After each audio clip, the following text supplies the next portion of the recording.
सबसे प्यारी है, माँ तू जग में न्यारी है। माँ तू सबसे प्यारी है, माँ तू जग में न्यारी है। अपने आंचल में रखना, अपने आंचल में रखना, हमें वरदानों से भरना। माँ तू सबसे प्यारी है, माँ तू जग में न्यारी है। माँ तू सबसे प्यारी है, माँ तू जग में न्यारी है। पिता, पुत्र और पवित्र आत्मा के नाम पर आमेन। आप सबों को जय यीशु।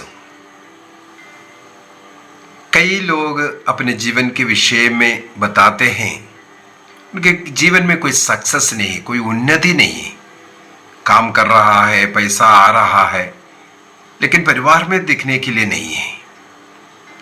और कई लोगों को नौकरी है लेकिन उसमें कोई प्रमोशन नहीं मिल रहा है। तो जीवन में कई लोगों को ऐसा लगता है ईश्वर का आशीष की कमियां हैं। इसका क्या कारण है, उसके लिए क्या करूं? जीवन में उन्नति प्राप्त करने के लिए किसी भी प्रकार के बाधाएं, रुकावटें अपने जीवन में हैं, उसको निकालने के लिए हम क्या करें? हमारे जीवन में तरक्की होने के लिए, ईश्वरीय आशीष हमें मिलने के लिए हम क्या करें? अनेकों का यही सवाल है। प्रभु का अनुभव नहीं है, जीवन में कोई उन्नति नहीं है, क्या कारण है? पवित्र बाइबल में अनेकों ऐसा वचन है जो हमें सिखाते हैं कि हमें किस प्रकार जीवन जीना है, किस प्रकार जीवन जिएगा तो हम उन्नति प्राप्त करेंगे।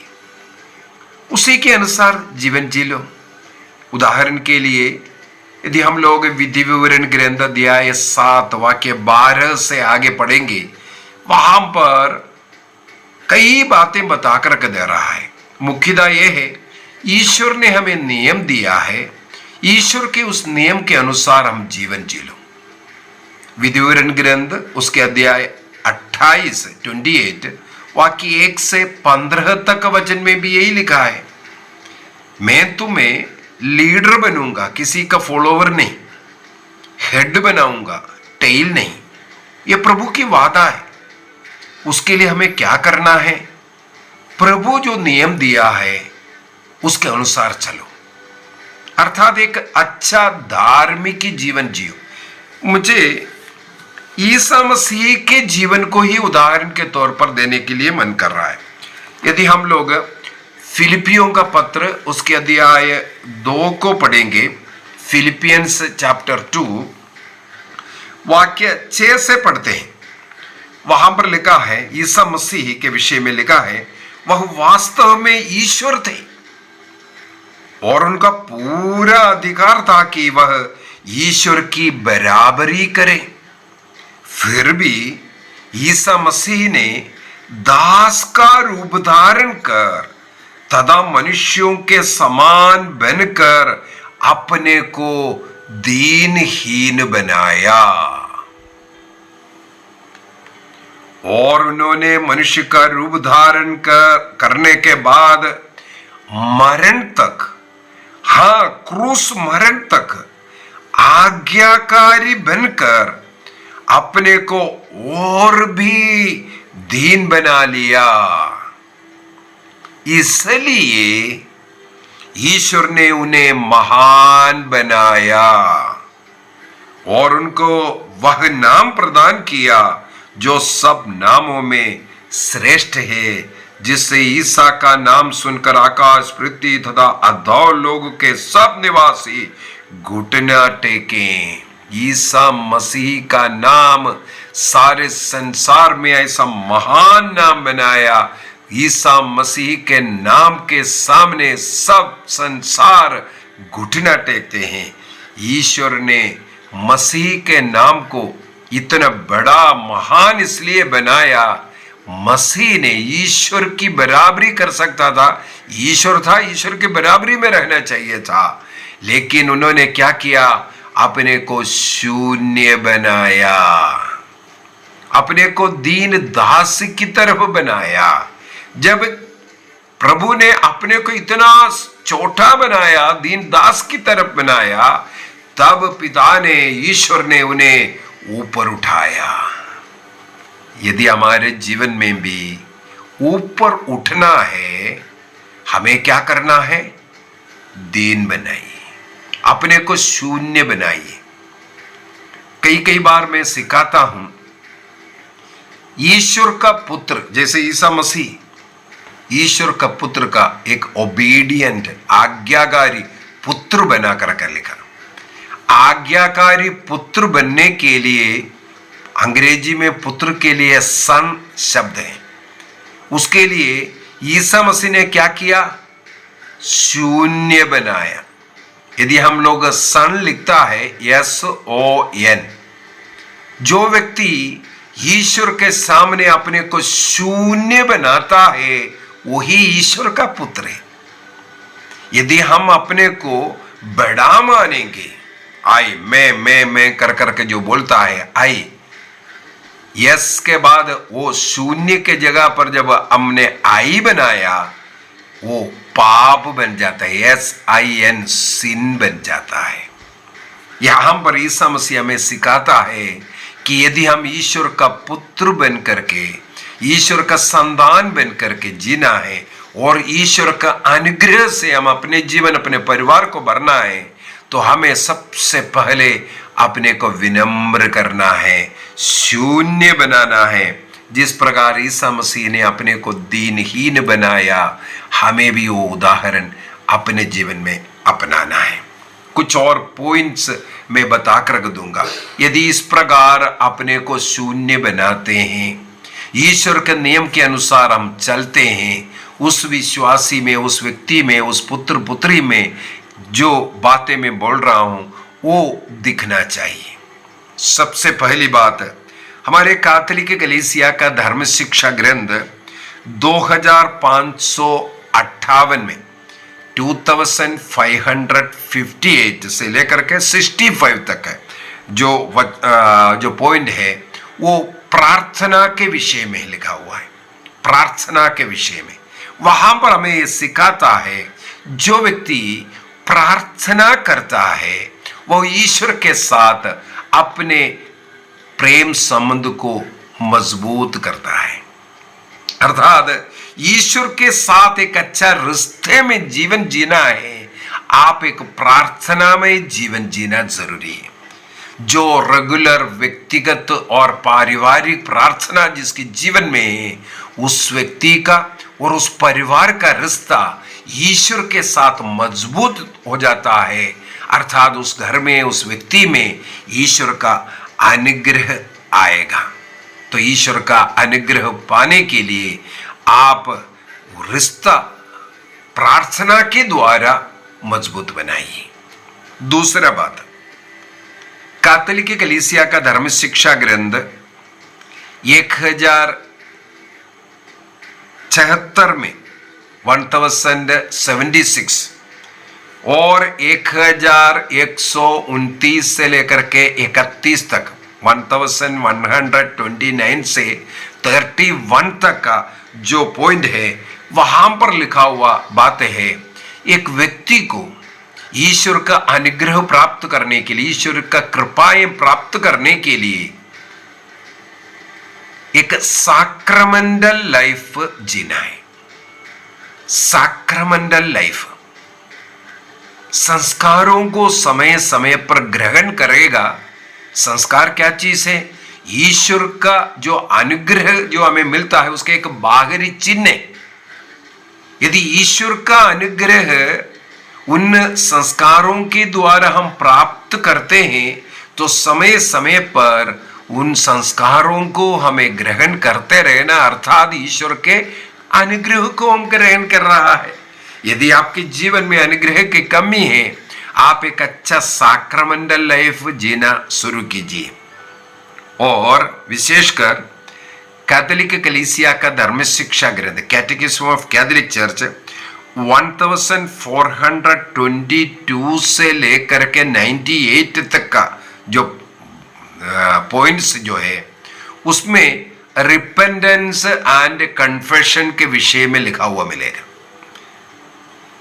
आपके छोटे छोटे पापों के लिए अगर मन वचन कर्म के द्वारा जो कुछ गलतियां होते हैं, अगर ऐसे एक छोटा सा पाप भी आपको लग रहा है, उसके लिए तुरंत पश्चाताप कीजिए और उसके लिए पाप स्वीकार कीजिए। अभी कई लोगों के जीवन में रुकावटें होने का एकमात्र कारण पाप है। पाप जीवन में आशीष आने में बाधा देता है। ईश्वरीय अनुग्रह ईश्वर ने हमें दे चुका है, लेकिन वो हमारे जीवन में नहीं दिख रहा है। पाप का एक रुकावट रहता है।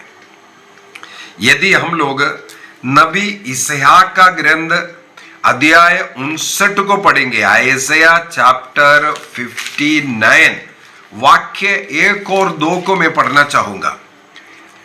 आयशया चैप्टर 59 वाक्य 1 और 2। वाक्य 1 में लिखा है, प्रभु का हाथ बचाने में समर्थ है, उसका कान बहरा नहीं है, वह सुन सकता है, वो बचा भी सकता है, हमारी प्रार्थना को सुन भी सकता है। क्यों नहीं बचा रहा है? क्यों नहीं हमारी प्रार्थना का उत्तर नहीं मिल रहा है? वाक्य 2 में लिखा हुआ है, किंतु तुम्हारे अधर्म ने तुमको ईश्वर से दूर किया, इसलिए ईश्वर का अनुग्रह हमारे जीवन में, हमारे परिवार में नहीं दिख रहा है। क्या है? अधर्म। धार्मिक जीवन नहीं है, धार्मिक जीवन नहीं है, ईश्वर के द्वारा बताया हुआ बातों के अनुसार नहीं, ईश्वर से जुड़ करके जीवन नहीं, ईश्वर के पद चिन्हों पर हम नहीं चल रहा है। ये अधार्मिक जीवन हमें ईश्वर से दूर कर रखा है। दूसरी बात, तुम्हारे पापों ने ईश्वर को तुमसे विमुख कर दिया, इसलिए तुम्हारी सुनने रहा है, तुम्हें वो अनुग्रह का अनुभव नहीं मिल पा रहा है। पाप अधर्म को दूर कीजिए पश्चाताप और पाप स्वीकार के द्वारा।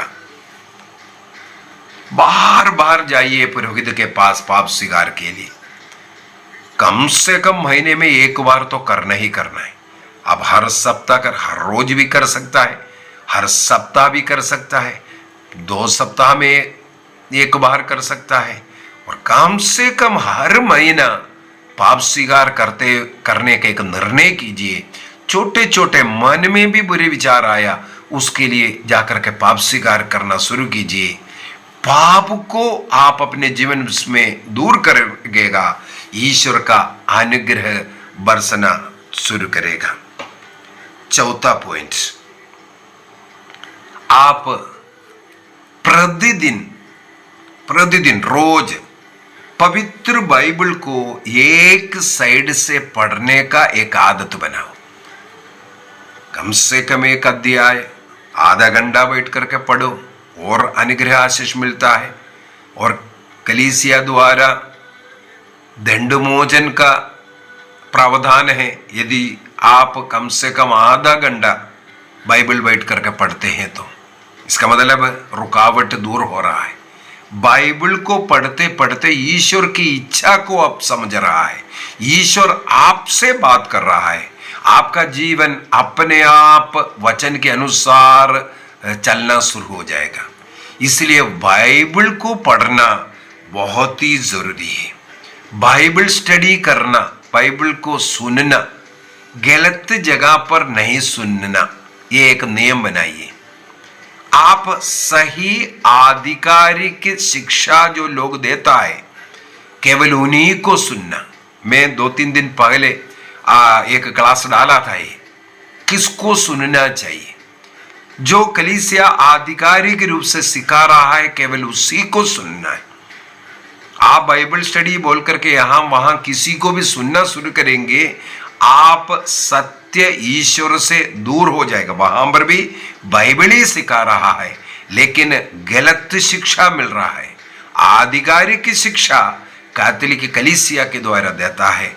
कलीसिया जो सिखाता है आपको उसी को सुनना। इसका मतलब है आपको बाइबल स्टडी करना है, बाइबल स्वयं रीडिंग करना है, और जहां आपको मौका मिल रहा है रिट्रीटों में भाग लेना, और जो प्रतिदिन जो क्लासेस वगैरह जो मिलता है, आप उसके द्वारा आशीष प्राप्त करेगा। कैटेकिज्म ऑफ कैथोलिक चर्च 131 से 33 तक ये लिखा हुआ है, जो बाइबल पढ़ता है वो प्रभु को सुन रहा है, और प्रभु के साथ वो प्रभु का वो सत्य वचन आपके हृदय में लिखेगा, उसके अनुसार आप जीना शुरू करेगा। ईश्वर का अनुग्रह इस बाइबल स्टडी के द्वारा आपको मिलेगा। 5वां पॉइंट, आपको करुणा के कर्मों को करना जरूरी है। करुणा के कर्म आत्मिक कर्म भी है, भौतिक कर्म भी है। विशेष रूप से मैं बोलूंगा जिन लोगों के जीवन में आर्थिक तकलीफें हैं, आर्थिक रुकावटें हो रहा है, पैसे की कमी है, उन लोगों को विशेष रूप से ध्यान रखना है। आप सोचिए आप कितना उदार है, कितना दान देने वाला है। कई बार जीवन में नुकसान होने का, आर्थिक नुकसान होने का और आर्थिक उन्नति ना होने का, उसमें कहीं ना कहीं प्रॉब्लम हो रहा है। इसके पीछे का एक कारण आपने हो सकता है गलत धन कमा कर रखा है, गलत रीति से धन कमाने का कोशिश कर रहा है। यदि ईश्वर के आशीष जिस धन में नहीं है, वो धन आपके जीवन को कष्ट देगा। रोग, बीमारियां, केस, फलाना अगड़म तगड़म सब हो सकता है। जिस पैसे में आशीष नहीं है, वो पैसा आप इकट्ठा कर रहा है। इसलिए प्रवक्ता ग्रंथ अध्याय 21 वाक्य 9 के अंदर बता रहा है, जो इस प्रकार का पराय धन से घर बना रहा है, वो अपना मकबरे के लिए पत्थर इकट्ठा कर रहा है, अपने लिए कब्र तैयार कर रहा है। इसी वजह से, और पराय धन यदि घर में लाएगा आपके घर को संकट में डालेगा, ये बाइबल सिखाते हैं। इसलिए धन जो कमा रहा है, जो पैसा है, वो सही होना जरूरी है, मेहनत का पैसा। दूसरी बात है, ईश्वर जो आपको दे रहा है, क्या उसी से आप भी देते हैं? 2 प्रकार से देना है। एक ईश्वर के कार्यों के लिए देना है, दूसरा गरीबों के लिए देना है। कैथोलिक चर्च कभी भी ये नहीं बोलते हैं आप दशमांश से यहां लेके आओ, बल्कि कैथोलिक चर्च ये सिखाते हैं आप गरीबों के लिए उदार बनिए, आप गरीबों के लिए उदार बनिए। यदि हम लोग लूकस के सुसमाचार उसके अध्याय 6 को पढ़ेंगे, लूक चैप्टर 6 अध्याय 6 वाक्य 38 को मैं पढ़ना चाहूंगा। 38, दो और तुम्हें भी दिया जाएगा, दबा दबा कर, हिला हिला कर भरी हुई, ऊपर उठी हुई पूरी की पूरी नाप तुम्हारी गोद में डाली जाएगी, क्योंकि जिस नाप से तुम नापते हो उसी से तुम्हारे लिए भी नापा जाएगा। आप कितना उदार है जरूरतमंदों के लिए, आप कितना उदार है गरीबों के लिए, आप कितना उदार है प्रभु के कार्यों के लिए। इस प्रकार आपका दान के विषय में प्रभु नापते हैं। अभी कई लोग प्रार्थना मांगा या उनके जीवन में कुछ अच्छा ही हुआ, तुरंत मेरे को बोल देते हैं, ब्रदर जी अकाउंट नंबर दीजिए, मैं दशमांश आपको देना चाहूँगा, हर महीना देना चाहता हूँ। मैं तुरंत मना किया। आप में से ही कई लोगों को मालूम होगा, कई लोगों ने आग्रह किया, मैंने मना किया। मैंने कई लोगों को बोला यदि आपके पास है तो आप गरीबों को देना शुरू कीजिए, जरूरतमंदों के लिए देना शुरू कीजिए। हमारे बीच में ऐसे बहुत है, आप देख करके थोड़ा देखना, दूसरों का मदद करेंगे, आपको उसमें एक आशीष ऐसे ही मिल रहा है। और जो कलीसिया का, मैं प्रभु का सेवा जरूर कर रहा हूं, लेकिन मुझे कोई अधिकार नहीं है। मैं रिपीट करना चाहूंगा, मैं प्रभु का प्रचार कर रहा है, यूट्यूब से आपको वचन सुना रहा है या चर्च में जाकर के रिट्रीटें दे रहा है। मुझे कोई अधिकार नहीं है कि मैं किसी से दशमांश मांगूं। I repeat it again and again, मुझे कोई अधिकार नहीं है मैं किसी से दशमांश मांगूं। दशमांश मैं बोलूंगा, हमेशा मैं यही सिखाता हूं, आप गरीबों को दीजिए, जरूरतमंदों को दीजिए, जो भूखे हैं, जो नंगे हैं, बेघर है, ऐसे लोगों का मदद करना शुरू करो। दूसरा, जो कलीसिया, जिस कलीसिया से आप जुड़ा हुआ है, जो कैथोलिक की चर्च, वहां पर चर्च को मेंटेन करने के लिए हमें पैसे की जरूरत है, वहां रिट्रीट चलाने के लिए जरूरत है, और कलीसिया द्वारा अनेकों पुण्य कार्य करते रहता है, उसके लिए जरूरत है।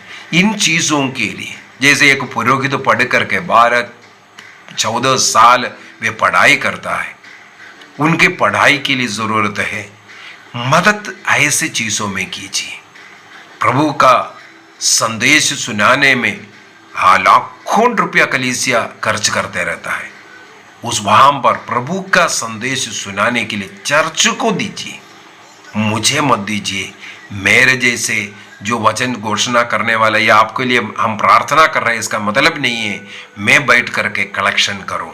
ये गलत है, नहीं देना ये गलत है। आपको देना है गरीब जरूरतमंद के लिए, आपको देना है जो चर्च, जो अथॉरिटी है, वहां पर देना है, उनके द्वारा उसका प्रॉपर उपयोग होता है। तो अन्यथा क्या है, मेरा ये जो से मेन इंटेंशन चला जाएगा, जो प्रभु का सेवा करना वो छोड़ करके पैसा के लिए मैं कार्य करने वाला बन जाऊंगा। मैं किसी के लिए प्रार्थना करूंगा, तुरंत दशमांश दे दो, घर में आना है इतना दे दो। कई लोग ऐसा है, घर में आकर के प्रार्थना करूंगा, आपका ये हो जाएगा, वो हो जाएगा, या इतना देना है। कई लोग 10,000 20,000 मांगता है, पता नहीं लोग फटाफट देता भी है। छोड़िए। तो पवित्र वचन हमें सिखाते हैं, कैटेकिज्म ऑफ कैथोलिक चर्च 2447 से लेकर के 49 तक, 2447 से 49 तक work of mercy and charity आपके जीवन में करना है। प्रभु को जितना देगा उसके अनुसार आपको मिलता है। एक वचन और उठाना जरूरी है, वहां सूक्ति ग्रंथ उसके अध्याय 19 वाक्य 17 में, प्रोवर्ब्स चैप्टर 19 वर्स 17, जो दरिद्रों पर दया करता वह प्रभु को उधार देता है। गरीबों पर दया करता है वह प्रभु को उधार देता है। प्रभु उसे उपकार का बदला चुकाएगा। गरीब तो आपको नहीं चुका सकता, बल्कि कौन चुकाएगा? प्रभु चुकाएगा। कितना चुकाएगा? यदि हम प्रवक्ता ग्रंथ अध्याय 35 वाक्य 13 को पढ़ेंगे, वहां पर लिखा है प्रभु आपको 7 गुना देगा, 7 गुना देगा। तो देना सीखना है। यदि प्रोवर्ब्स अध्याय 11 वाक्य 24, अध्याय 28 वाक्य 27, प्रवक्ता ग्रंथ अध्याय 17 का 18, प्रवक्ता ग्रंथ का अध्याय 3:33, ये कई जगहों पर इस प्रकार गरीबों को देने के विषय में लिखा। प्रभु उन्हें 7 गुना लौटा कर देने के विषय में भी लिखा हुआ। इसलिए हमें देना सीखना है। कैटेकिज्म ऑफ कैथोलिक चर्च 2447 से 49 तक ये वचन हमें सिखाते हैं। 6वां पॉइंट, हमारे जीवन में उपवास और परहेज को मनाना है। सप्ताह में कम से कम 1 दिन उपवास कीजिए, 1 दिन परहेज कीजिए। वो शुक्रवार के दिन सबसे अच्छा दिन है मैं बोलूंगा, क्योंकि प्रभु यीशु मसीह ने कष्ट पीड़ा सह करके हमारे लिए मुक्ति देने वाला वो दिन है। उस प्रभु के कष्ट पीड़ा दुख भोग को याद करते हुए, उनके क्रूस मृत्यु को याद करते हुए उस दिन को उपवास और परहेज को दिन का बना कर रखिए। उपवास 1 वक्त का भोजन छोड़ना या 2 वक्त का भोजन छोड़ना यह आपके ऊपर है, लेकिन थोड़ा सा छोड़ना सीखिए। और उस दिन जो नॉन वेज ना खाइए, लड़ाई झगड़ा नशा गुटखा इन सब चीजों से आप दूर रहिए। इसके द्वारा आप अपने को पवित्र करने का प्रयत्न कर रहा है, आप संयम सीख रहा है। इसके द्वारा प्रभु यीशु मसीह भी उपवास किया, उनके उस उपवास, उनके वो कष्ट पीड़ा के साथ हम भी अपने को, जैसे मैंने पहले बोला था, शून्य बनाने का एक कार्य इसके द्वारा होता है। जो हमारे दैनिक जो आवश्यक जरूरत है उसको प्रभु के नाम पर छोड़ना, उस पर एक आशीष है, उसको एक कृपा है। अगला 7वां पॉइंट, आंख बंद कर करके प्रभु में विश्वास कीजिए, भरोसा कीजिए। जैसे एक छोटे बच्चे अपने माता पिता पर भरोसा करते हैं, आंख बंद कर करके उन पर विश्वास करते हैं, उसी प्रकार मेरे पापा के पास जाने से मुझे ये मिलेगा वो मिलेगा, पापा आप साथ में है तो मुझे डरने की जरूरत नहीं, पापा है तो मेरे पास सब कुछ है, इस प्रकार हम लोग छोटे बच्चे जैसे विश्वास करते हैं, उसी प्रकार ईश्वर में विश्वास करना, भरोसा करना शुरू कीजिए। अपने को शून्य बनाइए। जो कुछ मैं हूं और जो कुछ मेरे पास है सब कुछ प्रभु ने दिया है, प्रभु आगे भी देगा। इस प्रकार विश्वास करते हुए यही बार बार बोलिए, प्रभु तेरे लिए सब कुछ संभव है, तेरे लिए सब कुछ संभव है। जैसे स्वर्गदूत ने माता मरियम से कहा, लूकस का सुसमाचार अध्याय 1 वाक्य 37 के अंदर स्वर्गदूत ने कहा, ईश्वर के लिए सब कुछ संभव है। जी हाँ, हमारे आर्थिक उन्नति करने के लिए और हमारे जीवन में जो भी अनुग्रह आशीष का रुकावट है, चाहे चंगाई नहीं मिल रहा है, चाहे विवाह नहीं हो रहा है, चाहे संतान नहीं हो रहा है, चाहे कर्ज में डूबा है, चाहे घर नहीं बन रहा है, जो भी रुकावट है प्रभु दूर करने वाला है। इसलिए प्रभु की इच्छा पर छोड़ते हुए, प्रभु में विश्वास करते हुए, प्रभु में शरण लेकर के जीवन जीना ये भी शुरू कीजिए। ये बहुत ही जरूरी है। प्रभु पर आश्रित रहना प्रभु बहुत पसंद करता है। हर छोटी छोटी बात के लिए प्रभु के पास आना, प्रभु से जैसे छोटे बच्चे जैसे बोलना, ये चाहिए, वो ऐसा है, ऐसा, ऐसे बातें करना और पूर्ण रूप से प्रभु पर आश्रित रहना। मैं नहीं, प्रभु मेरे साथ है इसलिए सब कुछ हो जाएगा, ये बार बार बोलना, मुंह हृदय में विश्वास करना और मुंह से बोलना, ये आपके जीवन में आशीष लाएगा। आइए हम अपनी आंखें बंद करें, प्रभु को धन्यवाद दें। हमने आज विशेष रूप से 8 बातें सीखा था। सबसे पहले ईश्वर के वचन के अनुसार चलना, अपने को शून्य बनाना, एक धार्मिक जीवन जीना। इसके बाद हम लोगों ने ऐसे लोगों को जो करना है 7 बातें और हम लोगों ने मनन चिंतन किया। निर्णय कीजिए सबसे पहले प्रार्थना में जीवन के विषय में, इसके बाद एक साक्रमेंटल लाइफ जीने का, संस्कारों को समय समय पर ग्रहण करने का, अपने छोटे मोटे सभी पापों के लिए पश्चाताप करना और बार बार अपने पापों के लिए पश्चाताप करते एक पुरोहित के पास जाकर के पापों को स्वीकार करने के विषय में। अगला पॉइंट में हम लोग रोज बाइबल पढ़ने का और सही शिक्षा जहां मिलता है वहीं सुनने का निर्णय करना। 5वां पॉइंट में दूसरों की, जरूरतमंदों की, गरीबों की मदद करना, करुणा के कार्य, दूसरों पर करुणा करना और चैरिटी देने का सीखना। अगला पॉइंट में हम लोग फास्टिंग और जो प्रायश्चित का, परहेज करने का निर्णय करना। सातवां, पूर्ण रूप से अपने को, अपने परिवार को प्रभु के हाथों में समर्पित करते हुए भरोसा करना और जताना, प्रभु हमारा सब कुछ है। जितने भी लोग ये वचन सुना है उनके जीवन में अपनाने का कृपा मिले।